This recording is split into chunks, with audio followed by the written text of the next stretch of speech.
7-8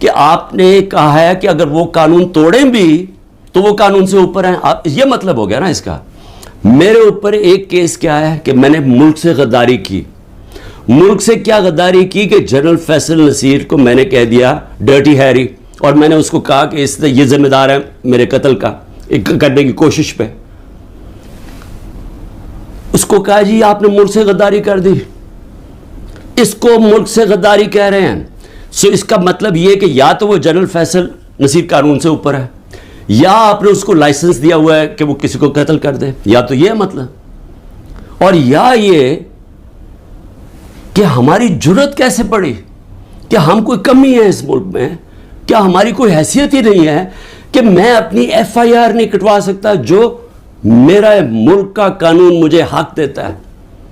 بھئی مجھے سے وہ پہلی جے آئی ٹی میں پوچھتے جی خان صاحب آپ کے پاس پروف کون سے تھے کہ یہ فیصل نصیر نے کروایا. میں نے کہا آپ نے جو کوئٹہ میں 4 گھنٹے جو وہ قتل ہوا ہے وکیل, اس کے اوپر تفتیش کی تھی, کوئی ثبوت ملے تھے جب میرے اوپر 302 کا قتل کا پرچہ ڈال دیا؟ کیا جب ضلع شاہ جب مرا تھا تو 3 دن میرے اوپر 302 جب قتل کا پرچہ لگایا تھا, آپ نے تفتیش کی تھی؟ تو جب ایف آئی آر کا مطلب ہوتا ہے فرسٹ انویسٹیگیٹنگ رپورٹ, تو جب وہ تفتیش ہوگی تو پتہ چلے گا نا. تو میرا سوال یہ ہے کہ برطانیہ میں جو سب سے مقدس جگہ ہے وہ ہے prime minister house, 10 Downing Street. ہر دوسرے دن وہاں احتجاج ہوتا ہے, پرامن احتجاج ہوتا ہے. کبھی کسی نے اس کے اوپر روکا ہے؟ تو مجھے یہ بتائیں کہ جب رینجرز کو دیکھ رہے ہیں مجھے اٹھا رہے اور کمانڈوز, تو کیا لوگوں نے کدھر جانا تھا؟ جی ناظرین اکرام, آپ نے یہ بھی بات سن لی کہ عمران خان صاحب جو پرتشدد واقعات ہیں ان کی مذمت تو کرتے ہیں, لیکن انہوں نے آج یہ بات کہی ہے کہ جب لوگوں نے دیکھا کہ رینجرز نے مجھے اٹھایا تو پھر انہوں نے کدھر جانا تھا. اس کے ساتھ ساتھ جنرل فیصل جو ہیں ان کے حوالے سے, اور وہ جو ایک ڈرٹی ہیری والا لفظ خان صاحب استعمال کرتے ہیں, اس کے حوالے سے خان صاحب نے آج کافی خاصا سخت رد عمل دیا. اس کے علاوہ اسٹیبلشمنٹ کو ایک پیغام بھی دیا. یہ چھوٹا سا کلپ ہے, پھر اسرائیل والے معاملے پر بھی آتے ہیں.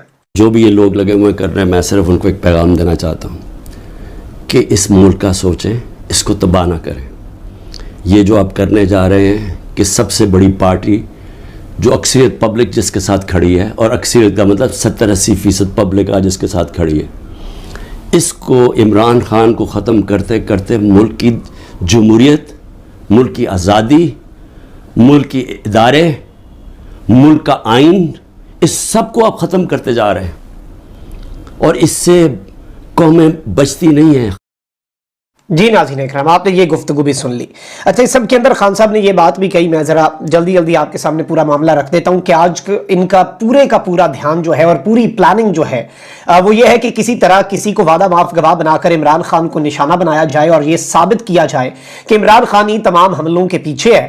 اور عمران خان صاحب نے یہ بات بھی واضح کی کہ وہ ان واقعات کی بھرپور مذمت کرتے ہیں, اور جو کچھ بھی ہوا obviously خان صاحب کیا بلکہ کوئی بھی شخص, کوئی بھی محب وطن پاکستانی وہ وائلنس جو ہے اسے ڈیفینڈ تو نہیں کر سکتا. آپ یہ بھی سن لیں. میں نے کبھی اس ملک کا قانون نہیں توڑا, اور میں آج پھر کہتا ہوں کہ یہ جو کیا جا رہا ہے, یہ جو انکوزیشن ہے, یہ انصاف نہیں ہو رہا, ون سائیڈڈ ہے. کہ فیصلہ کر لیا کہ جناب آپ نے تحریک انصاف کو ختم کرنا ہے, تو ساری پارٹی کو, کتنے لوگ تھے جو یہ جو جدھر جو گھر جلیا, بلڈنگز جلی, کتنے ہوں گے؟ 100, 150, 200, 300, 400, 1000 ہوگا. تو 10,000 لوگوں کو کس طرح اندر ڈال دیں, اور پھر ان کو موقع دیں کہ وہ بتائیں تو صحیح کہ ان کی سائڈ کیا تھی. دوسرا کام جی 164 کے بیان لیے جا رہے ہیں. جو جیلوں کے اندر لوگ ہیں جو خاص طور پہ جن کو انہوں نے سمجھا جی جیو فینسنگ میں آ گئے, ان سے بیان کیا لیا جا رہا ہے؟ میرے سینئر لیڈرشپ جو جیلوں میں ہے کہ جی 164 کا بیان دیں کہ عمران خان نے ہمیں حکم دیا تھا کہ وہاں جا کے گھر جلاؤ. یہ عمران خان کا حکم ہے, یہ ان سے بیان لے رہے ہیں. پہلے تو قانون کے اندر یہ سمجھ جائیں کہ جو وعدہ معاف گواہ ہوتا ہے اس کو گرگٹ کہتے ہیں قانون میں. گرگٹ کا مطلب کہ وہ رنگ بدلتا ہے, وہ جدھر ہوتا ہے جس کے ساتھ ہوتا ہے اسی طرح کا بن جاتا ہے, اس کی کوئی اہمیت نہیں ہوتی. 2 مہینے سے کوشش کر رہے ہیں. اعظم خان کو ادھر پکڑا ہوا ہے, سینئر پاکستان کا سینئر بیوروکریٹ, اس کو اغوا کیا ہوا ہے. اس سے پوچھ رہے ہیں کہ عمران خان کے خلاف کوئی بیان دو, کوئی 164 کا وعدہ معاف گواہ. اور لوگوں کے اوپر پریشر ڈال رہے ہیں جس کو پکڑا ہوا کہ جی اس کے خلاف بیان دو. جی ناظرین اکرام، آپ نے خان صاحب کی یہ گفتگو بھی سن لی. اس کے علاوہ بھی عمران خان صاحب نے کچھ بڑی عام ترین باتیں کی ہیں، اور عمران خان صاحب کو وہ جو ایک یہودی ایجنٹ قرار دینے کی بات کی جا رہی تھی کہ اسرائیل جو ہے اس نے جو پاکستان کے اندرونی معاملات کے اوپر بات کیا، ویسے اس کے اوپر اچھی چیز یہ ہوئی کہ خان صاحب نے بھی ایک ٹویٹ کر کے منہ توڑ جواب دیا اور انہیں یہ اوقات یاد دلائی کہ ہمارے اندرونی معاملات ہیں، آپ میرے حق میں یا میری پارٹی کے حق میں بات کرنے سے پہلے یا پاکستان کے معاملات جو ہیں وہ ان کے اوپر بات کرنے سے پہلے آپ اپنے گریبان میں جھانکیں اور اپنے آپ کو دیکھیں.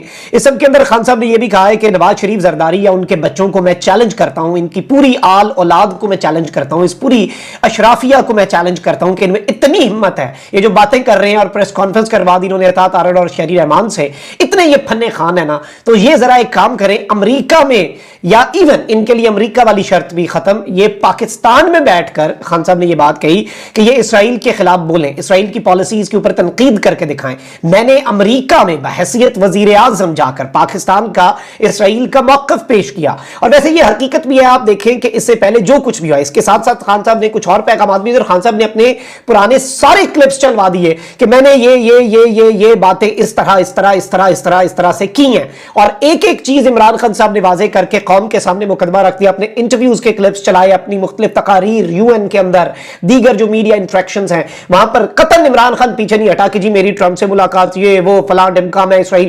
آپ نواز شریف کا دیکھ لیں، وہ کلبھوشن یادو کا منہ بولتے ہوئے زبان کو پتہ نہیں کیا ہو جاتا تھا اس کا نام لیتے ہوئے، عمران خان جدھر بات کرنی ہوتی تھی دھڑلے سے بات کرتا تھا. اور آپ دیکھیں کہ یہی وہ چیز، اور پھر ان کے اندر اتنی ہمت ہے کہ یہ کہیں کہ یہ ایجنٹ ہے، یہ پاکستان مخالف ہے، یہ پاکستان کے دشمنوں پہ بات نہیں کر رہے، مطلب خدا کا خوف کریں. اچھا، اب یہاں پر خان صاحب نے اپنے لوگوں کو بھی ایک پیغام دیا ہے کہ زنجیریں گرتی نہیں ہیں، انہیں جدوجہد کر کے توڑنا پڑتا ہے. میں پھر کہتا ہوں نا کہ میں یہ بات پھر سے ریپیٹ کرتا ہوں کہ میں ہر طرح کی قربانی کے لیے تیار ہوں، آپ سب بھی قربانی کے لیے تیار رہیں اور آپ کو بھی قربانی کے لیے تیار رہنا چاہیے. تو یہ بھی ایک بڑا امپورٹنٹ میسج ہے جو خان صاحب نے دیا ہے. کامنٹ سیکشن میں رائے کا اظہار ضرور کریں. اپنا بہت خیال رکھیں. اللہ نگہبان پاکستان.